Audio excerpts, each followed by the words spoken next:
இயேசுவோடு நடக்கிற அவருடைய பிள்ளைகளாகிய உங்களை பற்றி தேவனுக்கு ஒரு பெரிய திட்டம் இருக்குது. அவருக்கு ஒரு பெரிய ஆசை இருக்குது. என்ன ஆசை தெரியுமா? உங்களை பற்றி அவர் என்ன ஆசையாக வச்சிருக்கிறார் தெரியுமா?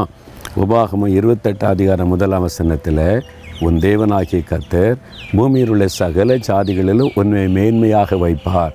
அதுதான் அவருக்கு ஆசை.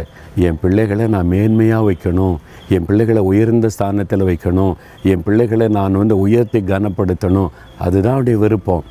எல்லா ஜாதிகளிலும் அப்படின்னா எல்லா ஜனங்களிலும். நீங்கள் வேலை செய்கிறீங்களா?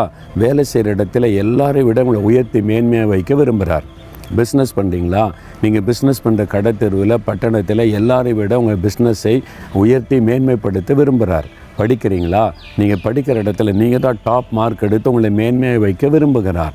நீங்கள் குடியிருக்கிற இடத்துல, நீங்கள் வேலை செய்கிற இடத்துல, எல்லா இடத்துலையுமே இவங்க ஏன் பிள்ளைங்க, என் கூட நடக்கிறவங்க, நான் உங்களை மேன்மையாக வைக்கணும். அதுதான் ஆண்டவருடைய விருப்பம்.